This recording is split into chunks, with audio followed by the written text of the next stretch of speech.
Hello everyone, आप सबका बहुत बहुत स्वागत है कॉमर्स अचीवर प्लेटफॉर्म पे। आज के इस सेशन के थ्रू जैसे कि मैंने आपको कन्वे किया था, हम ऑर्गेनाइजेशन थ्योरी की बुक का एक व्यू लेंगे ताकि आप डिसाइड कर सकें कि यूपीएससी कॉमर्स ऑप्शनल की प्रिपरेशन के लिए ये बुक आपके लिए कैसे ही रहेगी, आपको डिसीजन मेकिंग में आपको सपोर्ट मिल सके। ठीक है, तो ऑर्गेनाइजेशन थ्योरी जो है आपका यूपीएससी कॉमर्स ऑप्शनल पेपर 2 का पार्ट ए। ठीक है, पार्ट ए में आपका O T and O B करके आता है। ऑर्गेनाइजेशन थ्योरी को हम शॉर्टकट में ओ टी भी बोलते हैं। ठीक है, तो हम इस बुक का कम्प्लीटली ओवरव्यू लेंगे ताकि आपको डिसीजन मेकिंग में हेल्प मिल सके। ठीक है, तो सबसे पहला जो एरिया है, सेम स्ट्रैटेजी के साथ हम चलेंगे।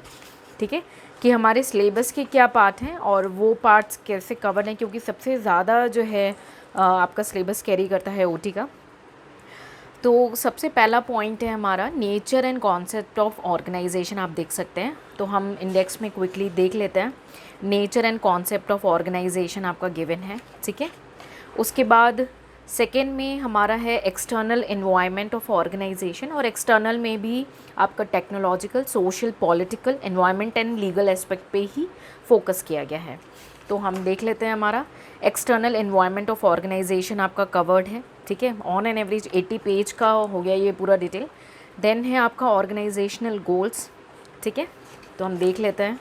थर्ड है आपका ये इंडेक्स में ऑर्गेनाइजेशनल गोल, आप देख सकते हैं। ठीक है, उसके बाद हम देख सकते हैं मैनेजमेंट बाय ऑब्जेक्टिव। तो चलिए हम देख लेते हैं। फोर्थ है आपका मैनेजमेंट बाय ऑब्जेक्टिव्स। ठीक है, देन फिफ्थ में हम आते हैं एवोल्यूशन ऑफ ऑर्गेनाइजेशन थ्योरी। आपकी classical, new classical and system approach है। ठीक है, सो एवोल्यूशन ऑफ ऑर्गेनाइजेशनल थ्योरी लगभग 150 पेज का ये आपका कंटेंट है ऑन एन एवरेज। ठीक है, और उसके बाद है आपका मॉडर्न कॉन्सेप्ट ऑफ ऑर्गेनाइजेशन में organisation design, structure and culture. Design को फिर अलग स्पेसिफिकली आपके सिलेबस में डिवाइड किया गया है। Basic challenges, differentiation and integration process, और centralisation, decentralisation, standardisation, formalisation and mutual adjustment, coordinating formal and informal organisation, mechanistic and organic structure. तो ये आपकी ऑर्गेनाइजेशन डिज़ाइन का पार्ट है। तो हम देख लेते हैं, आपके सिलेबस में ऑर्गेनाइजेशन डिज़ाइन जो है वो एक सेपरेटली जो है कंटेंट में है। उसके बाद हम देख लेते हैं ऑर्गेनाइजेशन स्ट्रक्चर गिवन है, designing and organisation structure, authority and control, line and staff function, specialisation and coordination. Type of organisation structure में आपका functional, matrix and project structure है। फिर उसके बाद पावर एक पॉइंट है, तो पावर को हम सेपरेटली देखेंगे, पॉलिटिक्स को हम सेपरेटली देखेंगे। ठीक है, तो देख लेते हैं। आपका ऑर्गेनाइजेशन स्ट्रक्चर आपके इंडेक्स में गिवन है। ठीक है, उसके बाद power and politics separate cover up किया गया है। ठीक है, ठीक है, सोर्सेज ऑफ पावर हो गए, nature and bases of power हो गए, पावर स्ट्रक्चर एंड पॉलिटिक्स। तो ये आपके पावर एंड पॉलिटिक्स में आ गए। नेक्स्ट आपके सिलेबस का पॉइंट है impact of information technology in organisation design and structure. So that's your extra folder. And then है आपका मैनेजिंग ऑर्गेनाइजेशन कल्चर। तो ऑर्गेनाइजेशन कल्चर के अंदर आ गया आपका managing organisation culture. Extra folder में कुछ ऐसे पॉइंटर्स थे जो पास्ट पेपर्स में आपके एग्ज़ाम्स का पार्ट बन चुके हैं, या किन्हीं दो चैप्टर्स का कॉम्बिनेशन करके क्वेश्चन रेज हुआ था पास्ट पेपर्स में, तो उसे एक्स्ट्रा फॉर्डर में कवर अप किया गया। यानी पास्ट पेपर्स के कुछ ऐसे टॉपिक जो एक या दो चैप्टर से ज़्यादा की नॉलेज कवर अप कर रहे हैं, या वो एक आउटसाइड टॉपिक है बट रिलेवेंट है, आपको पता होना चाहिए, इसलिए उसको एक्स्ट्रा में कवर अप किया गया है। ठीक है, तो पहला तो जो प्रोसीजर रहता है कि आपका क्या पूरा सिलेबस जो है वो अंडर वन रूफ आपको मिल रहा है। तो इस बुक में आपने देख लिया कि आपका जो सिलेबस है वो आपको इंडेक्स से पूरा हमने देख लिया कि आपका complete syllabus under one roof है, यानी इस बुक में कंप्लीट सिलेबस है। ठीक है, अब हमें ये देखना है कि किस तरीके के क्वेश्चंस आते हैं ना आपके ऑर्गेनाइजेशन थ्योरी में। अगर आपने प्रीवियस ईयर पेपर का एनालिसिस नहीं देखा है तो उसे भी कवर अप किया जा चुका है, आप उसे रेफ़र कर सकते हैं ताकि उससे आइडिया मिलता है कि पेपर कैसे आता है। उसी तरीके से ये बुक ऑर्गेनाइज्ड है। तो हम पहले ही चैप्टर को देख लेते हैं। तो सबसे पहले जो क्वेश्चन कई बार स्टूडेंट पूछते हैं कि क्या इस बुक के अलावा किसी और बुक की ज़रूरत पड़ेगी क्या, क्या ये डायरेक्ट हाई लेवल पे तो नहीं दिया हुआ कि डायरेक्ट यूपीएससी लेवल पे दे दिया गया हो। तो मैं आपको ये डॉट कनेक्ट कराऊंगी कि बेसिक्स यहाँ पे एक्सप्लेन किए गए हैं। तो डायरेक्ट हाई लेवल नहीं है, आपको बेसिक से लेकर के आपकी एक्सपर्टीज़ लेवल, आपका जो यूपीएससी का लेवल है वहाँ तक की कवरेज है। तो ऑर्गेनाइजेशन की बेसिक मीनिंग एक्सप्लेन की गई है, एग्जाम्पल दिया गया है, और डिफरेंट डिफरेंट ऑथर्स की आप डिफिनीशन देख सकते हैं।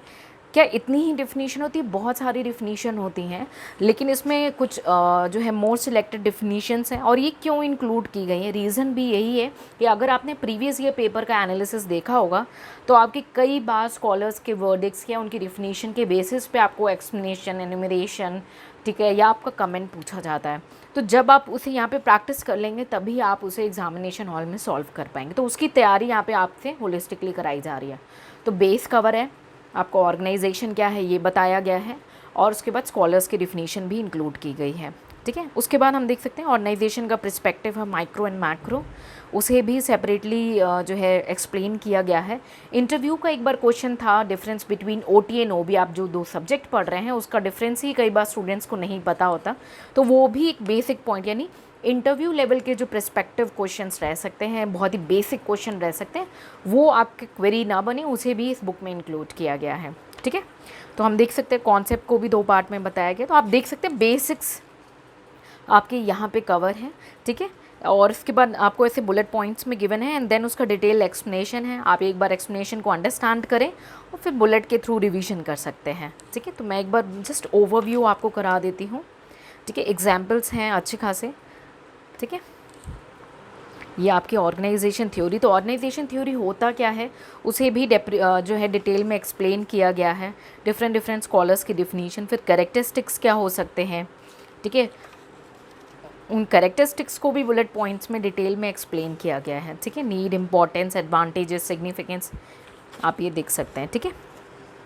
तो इससे आपको एक ये आइडिया लग गया कि भाई अगर जो एक्सप्लेनेशन है उसमें भी अगर स्कॉलर्स या किसी ऑथर्स के वर्डिक्स हैं तो उसे भी इंक्लूड किया गया है, ताकि आप जो है एक वैल्यू एडेड आंसर्स दे सकें, ठीक है। तो आपने ये देखा कि बेसिक से लेकर के कवरेज है, ठीक है। अब उसके बाद क्लियर प्रेजेंटेशन आप देख सकते हैं, बिल्कुल क्लियर प्रेजेंटेशन है।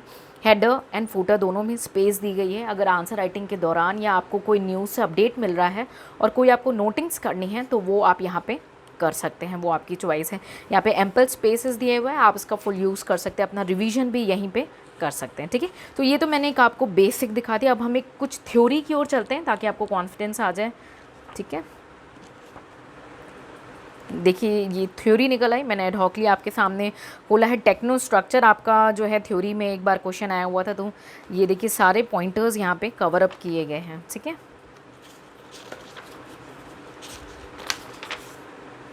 ये हमारे सामने देखिए, मैं एक थ्योरी भी आपको दिखाना चाहती हूँ ताकि आप कॉन्फिडेंट हो जाएं। हेनरी मिन्सबर्ग की जो थ्योरी है तो काफ़ी थ्योरेटिकली एक्सप्लेनेशन है, ठीक है। उसके बाद उसके जो एंटरप्रेन्योरल ऑर्गेनाइजेशन सिंपल स्ट्रक्चर है उसे बुलेट पॉइंट्स में और जहाँ जहाँ पे रिक्वायरमेंट है उसे बोल्ड किया गया है ताकि स्टूडेंट का फोकस जाए उन पर्टिकुलर एरियाज़ में। मशीन स्ट्रक्चर में उसके एग्जाम्पल्स हो गए। प्रोफेशनल ऑर्गेनाइजेशन एक्सप्लेनेशन है, और कहीं कहीं पे जहाँ पे बोल्ड किया हुआ है वहाँ पे आपका ध्यान जाना चाहिए। एग्जाम्पल्स हैं, ठीक है, आप देख सकते हैं। डिविजनल ऑर्गेनाइजेशन है, ठीक है। इनोवेटिव ऑर्गेनाइजेशन है, उसको सेपरेटली डिटेल में कवर अप किया गया। फिर कॉन्क्लूजन में हेनरी मिन्सबर्ग की जो वर्डिक्स हैं वो भी शेयर किए गए हैं। और एक वर्ड यूज़ हुआ था आपके इस थ्योरी में, टेक्नो स्ट्रक्चर, जिस पे क्वेश्चन भी आ चुका है, ठीक है। तो टेक्नो स्ट्रक्चर को सेपरेटली एक्सप्लेन किया गया है, ठीक है। तो अभी हम एक और थ्योरी देख लेते हैं ताकि आपको आइडिया लग सके, ठीक है। कई बार स्टूडेंट की क्वेरी आती है कि कितनी थ्योरीज़ कवर हुई हैं, तो जितनी आपके सिलेबस का पार्ट है उतनी थ्योरीज़ ही कवर अप की गई हैं, ठीक है। स्पेसिफिकली जो आप ये पूछते हैं कई बार स्टूडेंट्स की कितने नंबर्स ऑफ थ्योरी हैं, ये दीज आर इररिलेवेंट क्वेश्चन, ठीक है। जितनी थ्योरीज़ आपके सिलेबस हैं, क्योंकि ऑलरेडी दिखा दिया गया है, और इवन जो आपके सिलेबस का पार्ट है वो आपकी कवर अप की गई हैं इन वेरी डिटेल, ठीक है।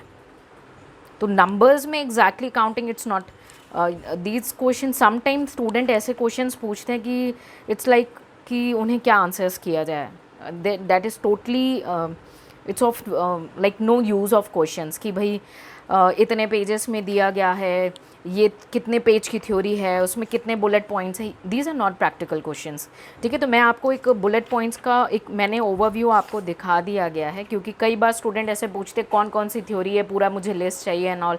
It's not possible. If you can watch through this session and you can decide, because मैंने आपको सिलेबस दिखा दिया और जितना भी आपका सिलेबस का पार्ट है वो पूरा कवर अप किया गया है। इवन मैंने ये भी बता दिया कि जो पास्ट पेपर्स पे जो हैं वो एक्स्ट्रा ऑर्डर में कवर अप किए गए हैं, और न्यूज़ का कोई आइटम होगा तो वो हमारी सेपरेटली न्यूज़ बुक जो है बुकलेट्स में कवर अप होगा। न्यूज़ में एनसीईआरटी का कवरेज न्यूज़ बुकलेट्स के थ्रू, रिवीजन और बाकी सारी चीज़ें जो हैं वो न्यूज़ बुकलेट्स के थ्रू कवर अप होंगी। ठीक है, तो जो जेन्यून कोई क्वेरीज़ हो या कोई आपकी क्वेरी अनआंसर्ड हो तो आप उसे कमेंट सेक्शन में पूछ सकते हैं अगर वो अनआंसर्ड है। ठीक है, एंड बिलीव मी, आप प्रैक्टिकल क्वेश्चंस पूछेंगे। बहुत सारे ऐसे कुछ स्टूडेंट आते हैं कि print like you can see the printing thing and all everything, और आपके हेडर फूडर में प्रॉपर स्पेसेस दिए गए हैं, एवरीथिंग इज़। एंड मैं आपके सामने ये वीडियो सेशन इसलिए ला रही हूँ ताकि आप अपनी डिसीजन मेकिंग खुद करें। अगर ऐसा कुछ होता तो मैं ये वीडियो सेशंस नहीं लाती आपके सामने। ठीक है, so I want you to make your own choices. ठीक है, क्योंकि ये पॉसिबल नहीं है कि मैं आपको पूरी बुक का एक एक पेज दिखाऊं। ठीक है, बहुत सारे स्टूडेंट फिर बोलते हैं मैम एक एक पेज, डू यू थिंक आपको लगता है ये practical, it's not viable? I think so. ठीक है, तो if you really want this and if you really want to go through this, तो आई थिंक मैंने आपको जितना भी जो है ओवरव्यू दे दिया, आपको उससे आइडिया लग चुका होगा कि बुक कैसी है। और मेरी कोशिश थी कि आप जो जेन्यून स्टूडेंट्स हैं जिनको जेन्यून ओवरव्यू चाहिए वो मैंने आपको यहाँ पे शेयर कर दिया है। ठीक है, आपने देख लिया, प्रॉपर एम्पल स्पेसेस भी क्रिएटेड हैं हेडर एंड फूटर में। आप उसका मैक्सिमम यूज़ उठा करके अपने जो पॉइंट्स हैं वो भी इसी बुक में लिखें और एक इंडिविजुअल बुक को एक बार में कवर अप कर लें। ठीक है, ताकि उससे आपको कॉन्फिडेंस आ जाए। ठीक है, कि आपकी ये बुक कवर अप हो गई है और उसे आप मल्टीपल रिवीजन दे सकें। स्टिल अगर आपकी कोई क्वेरी अनआंसर्ड हैं तो आप उसे कमेंट सेक्शन में पूछ सकते हैं। ठीक है, और again I want to draw your attention कि मैं ये वीडियो सेशंस इसलिए ला रही हूँ ताकि आप अपनी जो है डिसीजन मेकिंग अच्छे से ले सकें। आपको मैंने ये सपोर्ट करना था कि आप अपनी डिसीजन मेकिंग जो है वाइबल ले सकें। ठीक है, so this is why I am bringing these material as a video session in front of you. ठीक है, ताकि जो है आप अपना डिसीजन मेकिंग ले सकें। और इन्हें बाय करने का स्टूडेंट जो क्वेरी रेस करते हैं तो फ्लिपकार्ट पे अवेलेबल रहता है, डिपेंड ऑन स्टॉक। ठीक है, वो भी हमारी उनके साथ पार्टनरशिप है, तो वहाँ पे थोड़ा सा कॉस्ट आपको हाई पड़ेगा, बिकॉज़ फ्लिपकार्ट जो है अपना कमीशन एंड अपना पैकेजिंग कॉस्ट इंक्लूड करता है। और आप चाहें तो आप गिवन कॉन्टैक्ट नंबर्स पे, जो कॉन्टैक्ट नंबर आपको शेयर किया होगा यूट्यूब पे, और आपको वो जो है यूट्यूब के लिंक्स पे भी मिल जाएगा, वहाँ के थ्रू आप जो है डायरेक्ट रीच करके वो जो पैकेजिंग और एक्स्ट्रा ट्रांसपोर्टेशन कॉस्ट है उसको सेव कर सकते हैं और डायरेक्ट परचेज़ भी कर सकते हैं। ठीक है, और अदर बेनिफिट्स हैं, अगर आप उसे ऑप्ट करना चाहें तो टीम से कोऑर्डिनेट करके आप उसे ऑप्ट कर सकते हैं, वो आपकी कम्प्लीटली आपकी चॉइस पे है। ठीक है, तो ये मैंने आपको इंट्रोड्यूस कर दिया ओटी की बुक से, ऑर्गेनाइजेशन थ्योरी की बुक से। ठीक है, so I hope I help you. Still any queries unanswered, do ask in a comment section and please it's my humble request, आप टीम से जेन्यून क्वेरीज पूछें, क्योंकि कई बार स्टूडेंट्स ये पूछते हैं कि पर पेज का पीडीएफ दे दो, हर एक पेज का पीडीएफ दिखा दो। अगर आपको लगता है कि ये जेन्यून क्वेरीज़ हैं, but I won't think it's not है कि आपको हर पेज का PDF. These books are copyright material and we have a very very strict infringement, like if anybody goes into, we take a strict action. So I hope I helped you. Look, I mean, see you strict and straightforward, but this is what I want you people, because आप एक officer बनने जा रहे हैं and you have to be very genuine and smart in using your time management. So I hope I helped you with OT understanding. हम दूसरी books का भी एनालिसिस आपके सामने शॉर्टली शेयर करेंगे। Till then, take care, bye bye and Jai Hind.